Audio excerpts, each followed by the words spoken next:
Hi, welcome to the video on compensation management, unit wage and salary administration, topic theories of wages. Theories of wages are nothing but a series of systematic attempts to explain what does determine the level of wage. They portray picture on the diagram of the way in which wages as the price of labor, power are connected with other prices and other economic quantities. Theories of wages are basically classified into economic theories and behavioral theories. In this video, we are focusing on economic theories. Economic theories are further divided into 8 different theories, starting with subsistence theory, the surplus theory, the wage fund theory, marginal productivity theory, demand and supply theory, purchasing power theory, comparative advantage theory. First one is subsistence theory of wages. The subsistence theory of wages, advanced by David Ricardo and other classic economists, was based on the population theory of Thomas Malthus.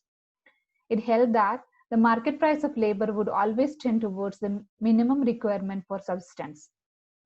If the supply of labor increased, wages would fall, eventually causing a decrease in the labor supply.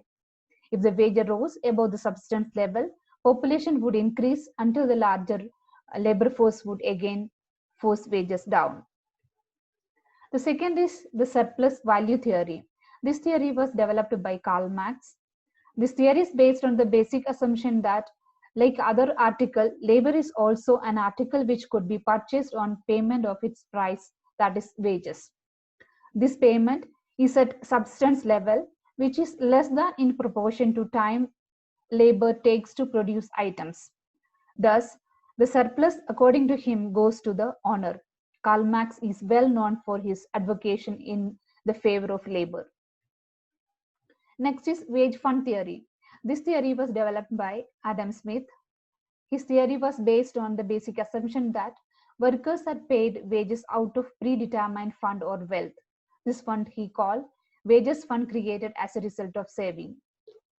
According to Adam Smith, the demand for labor and rate of wages depend on the size of the wages fund.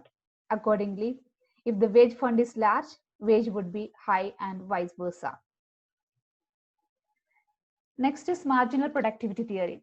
This theory was propounded by Phillips Henry Wicksteed and John Bates Clark of USA.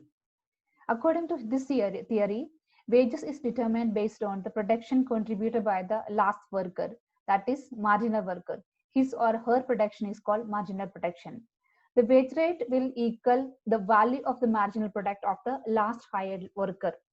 According to this theory, wage for labor should be equal to the value of the marginal product under conditions of perfect competition. Marginal product is the addition made to total product by the employment of one unit of labor. The value of marginal product of labor is equal to the price at which the marginal product can be sold. Next is the bargaining theory of wages. This theory was propounded by John Davidson. In the bargaining theory of wages, there is no single economic principle or force governing wages. Instead, wages and other working conditions are determined by workers, employers, and unions who determine these conditions by negotiation. The bargaining theory of wages holds that wages, hours, and working conditions are determined by the relative bargaining strength of the parties to the agreement. Employers were in a better position to unify their opposition to employees' demands, and employers were also able to withstand the loss of income for a larger period than could be the employees. Next is demand and supply theory. This theory was developed by Marshall. As products, the prices are determined with the help of demand and supply curve. The wages is also obtained with the help of the demand and supply of labor. The wage rate in a particular industry is determined by the demand for and the supply of labor. Labor is demanded because of its productivity, and so the employer demands the labor up to the level at which the wage rate is equal to the value of the marginal product of labor. The workers supply their labor up to the point that at which the rate of wages comes equal to the cost of living. The equivalent rate of wage established when the demand for labor equal to its supply. Next is purchasing power theory of wages. It was developed by Bigon. The purchasing power theory of wages concerns the relationship between wages and employment and the business cycle. It is assumed that a decline in wages will reduce consumption and that this in turn will reduce demand for goods and services, causing the demand for labor to fall. According to this theory of wage, is not only the cost of production to the employer, but also an income to the labor.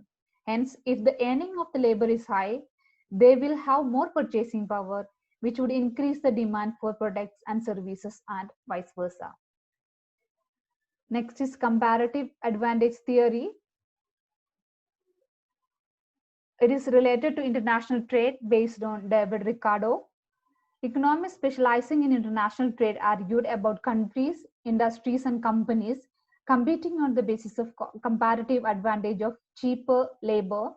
Employers are known to move to areas where labor is cheap, be it within a country or across countries.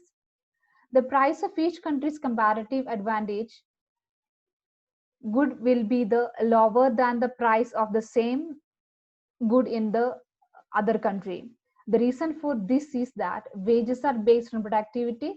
Thus, in the country that is more productive, workers get higher wages. These are the 8 different economic theories of wages.